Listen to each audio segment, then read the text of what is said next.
วันนี้เราจะพาไปย้อนเวลากันสักนิดนึงในช่วงสักปลายยุค60-70ในลอสแอนเจลิสเมืองที่มีแดดจ้าๆทะเลสวยดาราฮอลลีวูดทุกคนอยากไปอยู่แต่อีกมุมหนึ่งของเมืองมันมีความมืดมิดซ่อนอยู่เรียกได้ว่ามันเป็นขั้วบวกกับขั้วลบหนุ่มสาวได้แบบพบกันในคืนร้าวรานเลยล่ะมันเป็นดินแดนที่สีมันไม่ได้เป็นแค่แม่สีแต่มันเป็นสัญลักษณ์ที่คุณต้องเลือกไม่ใช่แดงส้มแต่เป็นแดงกับน้ำเงินดินแดนที่ซอยบ้านมันไม่ได้เป็นแค่ที่อยู่มันกลายเป็นสมรภูมิที่คุณหลีกเลี่ยงไม่ได้มันคือ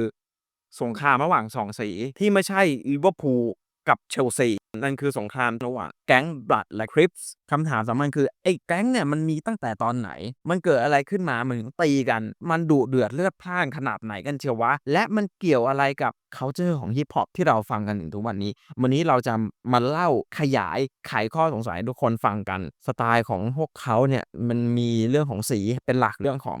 symbolic บางอย่างผ้าคาดหัวบานาน่าเนี่ยมันก็มีแล้วก็มันหลุดเข้ามาในวัฒนธรรมของชาวฮิปฮอปในมิวสิกวิดีโอในแฟชั่นที่เราเห็นในโซเชียลที่เราเห็นหรือในยุคนี้ก็ยังมีอยู่ใน TikTok มันก็ยังมีอยู่มันไม่ใช่เป็นการแค่ยืมวัฒนธรรมมาใช้เท่ๆแต่มันมีอะไรที่มากกว่านั้นเชื่อมโยงซับซ้อนซ่อนเงื่อนเงี่ยนงำซ่อนอยู่เต็มไปหมดนะครับก็มันอาจจะมีความรุนแรงเกิดขึ้นแต่เราจะพยายามเลี่ยงให้ได้มากที่สุดไม่ได้หมายความว่าเราสนับสนุนความรุนแรงนะถ้าพร้อมแล้วกดไลค์กดแชร์ให้กับคลิปนี้ก่อนนะครับแล้วก็ใครที่ยังไม่ได้กดซับก็กดให้ด้วยนะครับแล้วก็ฝากมาเป็นเมมเบอร์ชาวป๊อปคอร์นกันด้วยนะเริ่มกันเลยก่อนที่เราจะเห็น Snoop Dogg เนี่ยใส่เสื้อสีน้ำเงินแล้วก็เต้น Sea-Walk พริ้วๆถักผมเปียเนี่ยหรือเด็กเกมที่มันแต่งแดงทั้งตัวก็ต้องย้อนกลับไปยุคที่ยังไม่มี G-Funk Gangsta Rap มันเป็นยุคที่มีเสียงเพลงปนมากับเสียงไซเรนบนท้องถนนมันเริ่มที่ปลาย60ใน LA ตอนนั้นความฝันของคนผิวดำมันกำลังจะพังทลายลงเพราะว่าการเรียกร้องสิทธิของชาวผิวดำก็คือพวก Martin Luther King เนี่ยเริ่มแผ่วกลุ่ม Black Panther ที่เป็นเหมือนผู้พิทักษ์ชุมชนคอยเรียกร้องสิทธิ์เหล่านี้ให้กับคนผิวดำเนี่ยก็เริ่มจะโดน FBI เล่นเหมือนช่วงนั้นก็ FBI เขาก็ตามกวาดล้างพวกนี้แหละเขามองว่าก่อความรุนแรงก่อความไม่สงบก็คือมันเกิดเขาเรียกว่าสูญญากาศขึ้นมาในสังคมเพราะว่ามันไม่มีผู้นำไม่มีฮีโร่ไม่เหลือแล้วใครที่จะพูดแทนพวกสาวผิวดำมันไม่มีใครที่จะเป็นตัวแทนเป็นผู้นำแล้วแต่ท่ามกลางความสิ้นหวังนี่แหละมันมี2เด็กหนุ่มที่ชื่อเรมอนด์วอชิงตันกับสแตนลีย์ตุกกี้วิลเลียมชื่อน่ารักเชียวก็ลุกขึ้นมาพร้อมกับไอเดียที่ดูเหมือนจะดีนะเพราะว่าพวกเขาเนี่ยอยากจะรวมกลุ่มวัยรุ่นในย่านเนี่ยเพื่อปกป้องตัวเองจากแก๊งอื่นแล้วก็ดูแลชุมชนด้วยแทนที่ Black Panther ที่กำลังโดนกวาดล้างที่ค่อยๆเริ่มหายไปก็ใช้ชื่อกลุ่มของเขาชื่อว่า Crips นี่แหละแล้วก็เลือกสีน้ำเงินเป็นสีประจำแก๊งส่วนที่มาของชื่อเนี่ยมันก็มีหลากหลายก็ไปหาข้อมูลกันได้คลิปนี้ต้องเกริ่นไว้ก่อนว่าเราจะไม่ได้ลงลึกในเรื่องของประวัติความเป็นมาเท่าไหร่แล้วก็เรื่องความบาดหมางอะไรอย่างเงี้ยเราคงจะไม่ลงลึกขนาดนั้นแล้วก็แก๊ง Crips เนี่ยก็รวมตัวกันเนี่ยแล้วก็ขยายตัวอย่างรวดเร็วเลยจากกลุ่มเล็กๆเนี่ยก็กลายเป็นกลุ่มเครือข่ายที่ใหญ่ขึ้นแต่พอมันมีอำนาจมันเยอะขึ้นเนี่ยความตั้งใจดีๆที่จะเริ่มต้นตั้งอุดมการณ์ใช่ก็เริ่มเปลี่ยนไปมันก็เริ่มเละคนเยอะก็ยิ่งเละก็จะมีปัญหาอย่างที่เรารู้กันอาชญากรรมยาพาราเนี่ยแหละความรุนแรงต่างๆทั้งหลายเนี่ยคือเรื่องผิดกฎหมายต่างๆเลยแหละก็จากผู้พิทักษ์ก็กลายเป็นผู้คุกคามด้วยมันกลับกลายไปแล้วจากอุดมการณ์ตั้งแต่แรกที่จะมาดูแลชุมชนชาวผิวดำเนี่ยเปลี่ยนไปแล้วคริปก็กลายเป็นคนที่เริ่มไล่กระทืบไล่ข่มขู่แก๊งอื่นๆที่ไม่ยอมเข้าร่วมความรุนแรงมันก็เริ่มบานปลายจนควบคุมไม่อยู่ทีนี้ก็พอกลุ่มที่โดนกดขี่มากๆเข้าก็มันก็ต้องมีคนลุกขึ้นสู้ใช่ไหมก็แก๊งต่างๆที่โดนคริปรังแกเนี่ยโดยเฉพาะแก๊งไพรูสตรีทบอยส์ที่เคยเป็นกลุ่มเดียวกับคริสมาก่อนเนี่ยก็ทนไม่ไหวเพราะโดนย่ำยีโดนรังแกมากก็เลยนัดรวมคนแก๊งที่โดนเหมือนกันเนี่ยประกาศสงครามก็ตัดสินใจสร้างกลุ่มพันธมิตรขึ้นมาเพื่อต่อต้านอำนาจของคริปแล้วเพื่อให้มันชัดๆไปเลยว่ากูกับมึงเนี่ยคนละพวกกันนะมึงใส่สีน้ำเงินใช่ไหมงั้นกูขอเป็นสีแดงแล้วกันแล้วนี่ก็คือจุดกำเนิดของพันธมิตรที่ใช้ชื่อว่า Blood นั่นเองจากนั้นก็กลายเป็นสงครามระหว่างบล็อกต่อบล็อกเลยคือซอยต่อซอยยิงกันได้แทบทุกวันมีเรื่องกันไม่เว้นแต่ละวันถนนที่เราเดินผ่านเนี่ยมันจะมีเสาไฟใช่ไหมมี stop sign แต่ว่ามันไม่ใช่แค่นั้นมันอาจจะมีเส้นแบ่งเขตแดนที่เรามองไม่เห็นก็ได้ที่คุณเหยียบเข้าไปนี่คือเกมโอเวอร์ คือข้ามไปนะมือใส่ผิดสีเนี่ยเรียบร้อยเหมือนบ้านเราอะไอ้ที่เด็กโรงเรียนอะไรที่มันแย่หัวเข็มขัดแย่งกันออกผิดเสื้อผิดสถาบันอะไรประมาณนั้นแหละแล้วก็ถ้าพูดถึงตำรวจนะสมัยนั้นน่ะคือ LAPD ใช่ไหมตำรวจของ LA เนี่ยก็เขาบอกว่ามันก็โหดพอๆกับแก๊งนี่แหละภายใต้การนำของ Daryl Gates ก็ใช้นโยบายสายแข็งครับคือไม่มีแบบเรียกมาคุยปรับทัศนคติไม่มีเรียกอย่างเดียวคือเรียกหน่วยสวาทมาโอ้โฮแล้วก็ใช้สวาทเรดเลยแล้วก็มี Operation หนึ่งที่ดังมากที่ชื่อ Operation Hammer คือการจับแบบเหวี่ยงแหคือกูไม่สนกูเหวี่ยงใครดำใครดูท่าทางมีพิรุธอะแม่งเหวี่ยงเอาหมดที่ดูท่าทางจะสุ่มเสี่ยงดูแล้วมือไม่เก็บพ่อค้าอะไรอย่างเงี้ยเอาหมดคือตำรวจเอาหมดจับเข้าคุกหมดแม้จะยังไม่มีหลักฐานที่มันแน่ชัดอะแต่เขาเหวี่ยงแหหมดแล้วก็แน่นอนว่าไอ้การทำแบบเนี้ยมันไม่ได้ช่วยให้แก๊งหมดไปเพราะว่ามันยิ่งกลับทำให้มีความเกลียดชังระหว่างชุมชนคนผิวดำแล้วก็ตำรวจเพิ่มมากขึ้นเพราะว่ามันยิ่งตอกย้ำความรู้สึกว่ารัฐเนี่ยมันไม่ได้ปกป้องเราซึ่งคือสาเหตุดั้งเดิมเลยที่ทำให้ไอ้กลุ่มแก๊งเนี่ยเกิดขึ้นตั้งแต่เริ่มแรกเลยเพราะว่าคนผิวดำต้องบอกว่าคนผิวดำในอเมริกาเนี่ยใช่เขารู้สึกว่าเขาโดนกดขี่โดนข่มเหงจากคนผิวขาวใช่เขาโดนกดมาหลายยุคหลายสมัยแล้วช่วงกลางถึงปลายยุค80เนี่ยเขาบอกว่าสถิติการฆาตกรรมใน LA เนี่ยพุ่งสูงมากกว่าเมืองใหญ่เกือบทุกแห่งในอเมริกานะมีการประเมินว่ามากกว่า15,000ถึง20,000คนเนี่ยเสียชีวิตในความรุนแรงที่เกี่ยวข้องกับแก๊งบัตรกับคริปนี่แหละโอ้นะก็เยอะมากนะในความนองเลือดนี้เองเพลงฮิปฮอปจึงกลายเป็นวิธีเล่าเรื่องของชีวิตของชาวผิวดใช่ำก็มี Ice-T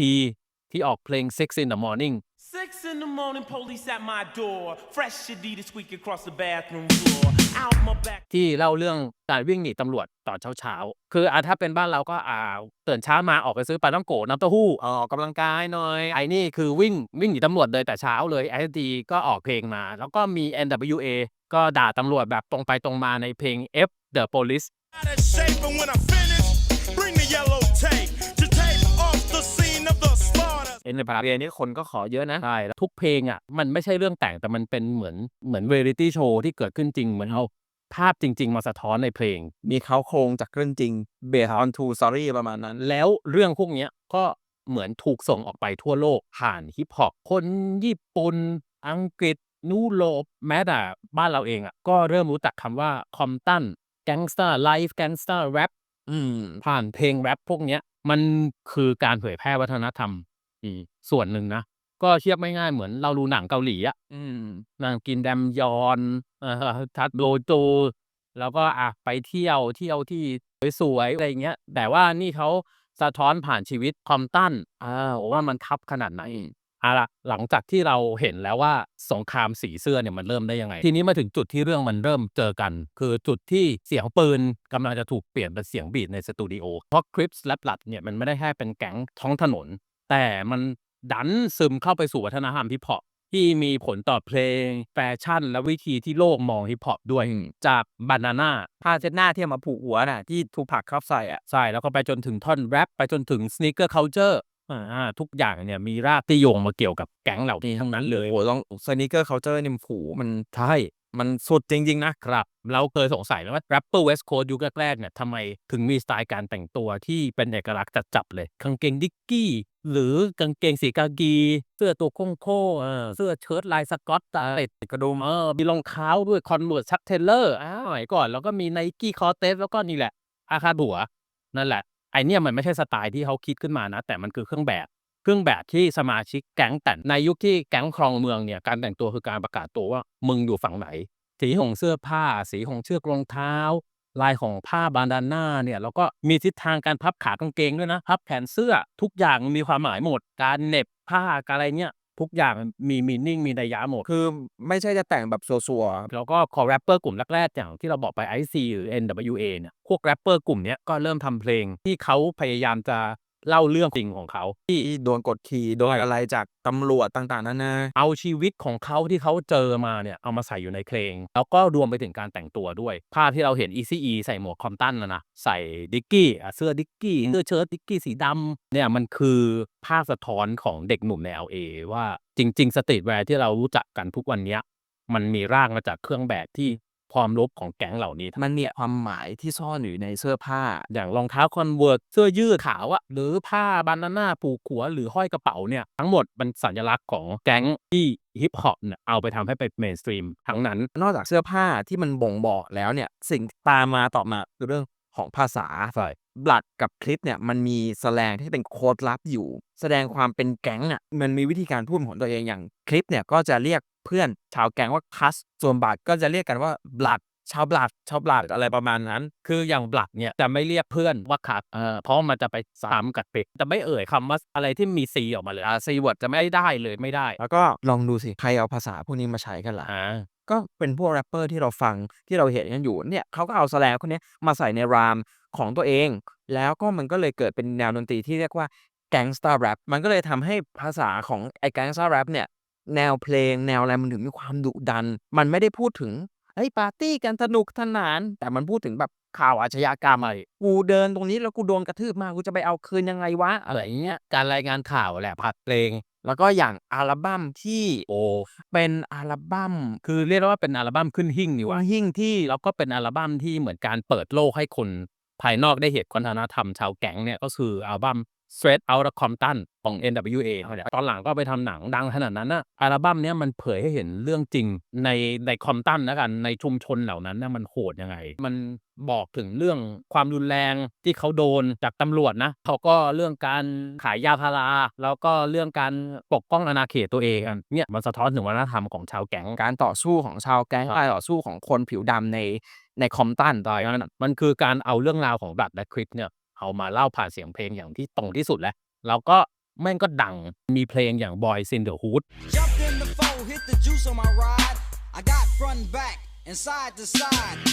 เหมือนเด็กคอมตันบอกว่าเนี่ยคือชีวิตจริงของกูนะห้างเพลงนี้แล้วก็เพลง F the Police ที่ NWA ปล่อยออกมาในปี 1988 กลายเป็นเหมือนซาวด์แทร็กของวัยรุ่นที่เกลียดตำรวจทั้งประเทศสุดท้ายเพลงนี้ก็ถูก FBI ส่งจดหมายเตือนยิ่งทำให้เพลงนี้มันยิ่งดังขึ้นมีเพลงแล้วมันก็ต้องมีท่าเต้นถูกไหมมันจะพลาดไปได้ยังไงเชื่อว่าหลายๆคนน่าจะคุ้นเคยกับ C-Wop ซึ่งเป็นฝั่งคริปแต่ที่มาเนี่ยมันมาจากการสะกดตัวอักษรลงบนพื้นเอาง่ายๆคือใช้ตีนเขียนแต่ออกมาเป็นการเต้นคือการสะกดคำว่า CRIP เพื่อประกาศศักดาหรือเป็นการฉลองชัยชนะว่าเนี่ยกูไปจับฝั่งตรงข้ามมาแล้วนะกูชนะมาแล้วกูไปกระทืบมันมาแล้วมันคือภาษาลับที่ใช้ตีนส่งสารถึงพวกเดียวกันและข่มขู่ศัตรูไปพร้อมๆกันด้วยเหมือนเต้นบอกเพื่อนรู้ได้แก่กล้วยแล้วกูก็ไปเย้ยอีกฝั่งไอ้บลัดด้วยว่ากูกระทืบพวกมึงมาแล้วนะพอคลิปมีแน่นอนบลัดก็ยอมไม่ได้บลัดมันต้องมีเหมือนกันก็เลยเกิดการตอบโต้ด้วย B-Walk B-Walk นี่หลายๆคนอาจจะไม่คุ้นมันก็คือ Blood Walk นี่แหละคล้ายๆกันก็คือมันเป็นการเต้นเหมือนกันแต่สเต็ปแรกเนี่ยมันต่างกับ C-Walk ตรงที่คือมันใช้ตีนขี่ฆ่าตัว C คือ C-Walk มันจะเปิดด้วยสเต็ปฟึบว่าเป็นตัว C แต่อันนี้ก็เปิดว่า C แล้วก็ตีนขีดทิ้งขีด C ทิ้งเหมือนเป็นการเยาะเย้ยนั่นแหละเป็นการเหยียดฝั่งตรงข้ามฝั่งในคลิปขีดฆ่าเสร็จแล้วก็ค่อยๆเอาเลยเต้นเป็นว่าเป็น BLOOD ประกาศว่ากูใหญ่เหมือนกันกูชนะเหมือนกันแล้วก็ไม่ยอมกันแล้วไอ้ท่าเต้นที่มันโคตรจะขัดแย้งโคตรนี่แหละมันก็ดันหลุดเข้าไปในวัฒนธรรมฮิปฮอปที่เราก็เห็นอย่าง Snoop Dogg นะครับลาพา C-Walk เซเรน่าก็ไปเต้นKendrick Lamar เนี่ยก็ไปเต้นแต่ B-Walk พูดจริงๆไม่ค่อยมีใครเต้นเรารู้จักไอ้ C-Walk ใช่ไหมแต่เราไม่ค่อยคุ้นกับคำว่า B-Walk ไปโอ้ก็ไม่คุ้นคำว่า B-Walk เหมือนกันแล้วก็มีเพลงมีท่าเต้นแล้วก็มีอะไรมันต้องมีหนังวัฒนธรรมชาวแก๊งก็ลามไปสู่หนังในปี 1991 ครับจอห์นซิงเกิลตันปล่อยหนัง Boys in the Hood โอ้โหชื่อเพลงนี่ได้ก็ได้ Ice Cube มาเล่นครับก็ Ice Cube ก็ดังเลยเรื่องใช่แล้วก็หนังเนี่ยเล่าชีวิตวัยรุ่นย่านนั้นแหละ South Central ที่มีความรุนแรงมีการแบ่งสีผิวแล้วก็มี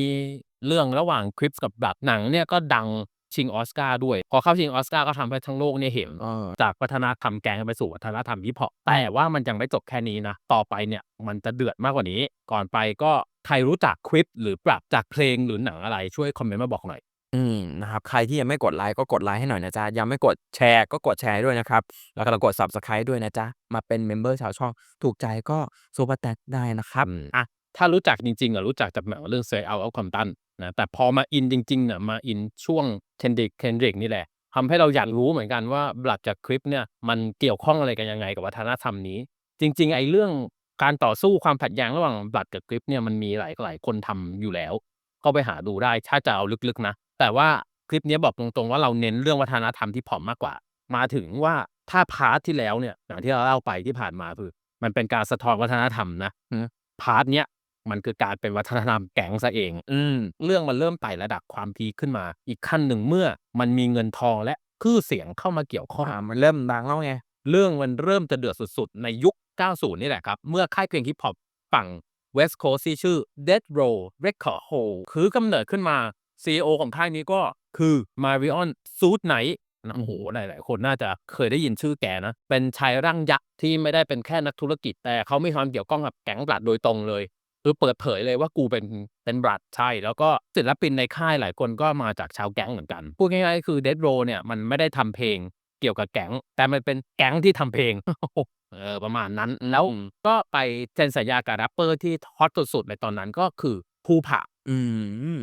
ถึงแม้ภูผาเนี่ยจะไม่ได้เป็นบลัดโดยตรงนะแต่ว่าการเข้าไปอยู่ในเดธโรมันก็กลายเป็นว่าต้องซึมซับก็เหมือนแบบก็ต้องรับเอาวัฒนธรรมแบบนั้นแล้วก็กลายเป็นว่าเป็นตัวแทนของค่ายใครยังไม่ดูคลิปทูพักก็ไปดูกันได้นะเราทำไปแล้วนะจ๊ะแบบ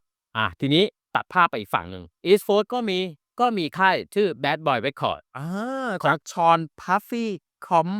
หรือพัฟแดดดี้พีดิดดี้ที่ตอนนั้นนี่กำลังพีคสุดๆพร้อมกับแรปเปอร์เบอร์หนึ่งของฝั่งนั้นก็คือ The Notorious B.I.G หรือ Biggie Small ของเรานั่นเองพี่เบิ้มซึ่งแน่นอนฝั่ง East Coast เนี่ยก็มีวัฒนธรรมแก๊งของตัวเองเหมือนกันแต่มันไม่ได้เกี่ยวข้องกับคลิปนะเขาปัดกับคลิปอยู่ฝั่งใช่ฝั่ง LA แต่ด้วยการตลาดด้วยการปั่นของสื่อแล้วก็อีโก้ของคนในวงการเนี่ยทำให้ความขัดแย้งส่วนตัวถูกขยายกลายเป็นสงครามตัวแทนของ East แล้วก็ฝั่ง West คือตอนนี้มันไม่ใช่แค่การดิสกันในเพลงละไม่ใช่ด่ากันไปกันมาในเพลงอย่างที่เราเคยเล่าให้ฟังไปแล้วนะแต่มันมีการข่มขู่มันมีการทำลายร่างกายกันจริงๆแล้วก็มีการสัมภาษณ์ที่ด่ากันตอนนี้มันเริ่มใหญ่ขึ้นแล้วกลายเป็นจากในเมืองนึงขยายวงกว้างเป็นรัฐหนึ่งตอนนี้ข้ามฝั่งแล้วไงตอนนี้กลายเป็นระดับประเทศแล้วใช่ตอนนี้เป็นสงครามระหว่างค่ายเพลงที่มีชีวิตของศิลปินที่ยิ่งใหญ่2คนในประวัติศาสตร์เป็นเดิมพันและเราทุกคนก็รู้ว่าเรื่องนี้มันจบลงยังไงโหเรื่อง East Meet West เนี่ยหลายคนที่อยากให้ทำนะสุดท้ายมันนำไปสู่โศกนาฏกรรมที่ไม่มีใครอยากให้เกิดการเสียชีวิตของทั้ง Tupac แล้วก็ Biggie เนี่ยคือจุดที่ทุกคนต้องคิดว่าตอนนี้มันไม่ใช่เกมอีกตอนไปแล้วนะตอนนี้มันเป็นเรื่องความเป็นความตายแล้วนะเพราะว่าสิ่งสำคัญเลยที่ทำให้ East กับ West มันกระพือหนักเลยเพราะว่าสื่อคือตัวแปรสำคัญเลยที่เล่นอยู่ตลอดเวลาเอาประเด็นเรื่องนี้มันขายได้ไงใช่เพราะว่าเอาจริงๆเริ่มแรก2คนนี้เป็นเพื่อนกันด้วยซ้ำนะTupac กับ Biggie เนี่ยคราวนี้หลังควันปืนในสงคราม East West จางลงไปวงการฮิปฮอปก็เปลี่ยนไปตลอดกาลความสัมพันธ์ระหว่างแก๊งฮิปฮอปมันก็เหมือนแบบเป็นดาบ2คมที่มันคมทั้ง2ด้านนึงก็เป็นเพลงที่งดงามมันศิลปะเป็นกระบอกเสียงของชาวผิวดำด้วยแล้วก็ทำให้เกิดความสำเร็จได้ใช่คือเด็กๆที่อยู่ในชุมชนแถวนั้นน่ะพวกแรปเปอร์พวกฮิปฮอปต่างๆเนี่ยก็เหมือนเป็นแรงบันดาลใจให้เขาเงินทำแล้วได้เงินก็คิดว่าจะประสบความสำเร็จมีเงินมีทองเหมือนคนพวกเนี้ยนั่นคือเหมือนด้านที่งดงามของมุมมองนี้แต่อีกด้านหนึ่งมันก็เป็นด้านที่อันตรายเหมือนกันการนำเสนอภาพลักษณ์ของชาวแก๊งมาอย่างต่อเนื่องมันก็ปฏิเสธไม่ได้ว่ามันมีการแบบเหมือนเชิดชูไฮป์เหมือนมีการเชิดชูความรุนแรงไปในตัวคือคนบางคนอาจจะคิดว่าถอยแล้วมันเท่ใช่ก็มันทำให้เหมือนดูมันต้องยอมรับว่ามันมีการทำให้ภาพลักษณ์แก๊งเนี่ยดูเท่ในสายตาของคนบางคนใช่และในสายตาของเด็กๆบางคนนะอย่างเรื่องของ6ix9ineที่เราทำไปก็ไปจ้างแก๊งมาเลยเป็นแบ็กอัพมาอยู่ในมิวสิกวิดีโอเพื่อทำให้กูเป็นเด็กแก๊งเป็นชาวแก๊งเพื่อทำให้กูดูลุคคูลลุคทัฟอะไรอย่างเงี้ยแล้วสุดท้ายก็เป็นยังไงก็ตามนั้นหรือพี่ผ่านมานี่เองอย่างตาที่เราเพิ่งทำไปก็ตามนั้นก็เป็นสมาชิกแก๊งแล้วก็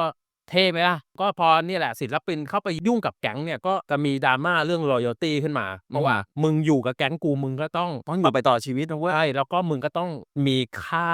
นู่นค่านี่มีค่าบำรุงแก๊งแล้วก็มันก็สร้างภาพจำแบบเหมารวมให้คนผิวดำและวัฒนธรรมฮิปฮอปในสายตาคนนอกคนนอกก็อาจจะเห็นว่าเฮ้ยคนดำแม่งอันตรายแม่งเป็นโจรแม่งต้องมีความรุนแรงดิบเถื่อนอย่าไปเข้าใกล้นะลูกแล้วก็หลายคนอาจจะว่าแก๊งพวกนี้เป็นเรื่องเก่าๆยุคแบบ90 80 60หรือเปล่าเลยปัจจุบันคลิปกับบัตรก็ยังอยู่ยังตีนอยู่อย่างเนืองๆยังต่อสู้อย่างเนืองๆโดยเฉพาะในเขต South Central LA หรือเมืองอื่นๆในบริเวณใกล้เคียงกลัว ลืมเลยแอตแลนตาอะไรเงี้ยก็มีอยู่นะ เขาขยายสาขาด้วย นิวยอร์กอะไรก็ยังมีอยู่ ขยายสาขาเป็น In and Out เลยมึงไม่ใช่แค่ตามหัวเมืองใหญ่ ใช่ ๆเขาขยายไปในเรือนจำด้วย เข้าไปข้างใน เขาเข้าไปข้างใน แล้วก็ปัจจุบันก็มีแรปเปอร์รุ่นใหม่อย่างที่เราก็รู้กันจักกันดีอย่าง Kendrick Lamar ที่ก็ยังเล่าเรื่องราวของแก๊งอยู่ในเพลง แต่ว่าเปลี่ยนมุมมองการเล่าแล้วก็เล่าในมุมที่ลึกซึ้งและซับซ้อนมากขึ้น มากไปกว่าแบบเรื่องยิงกันเรื่องความรุนแรง Kendrick ไม่ได้ถ่ายทอดว่า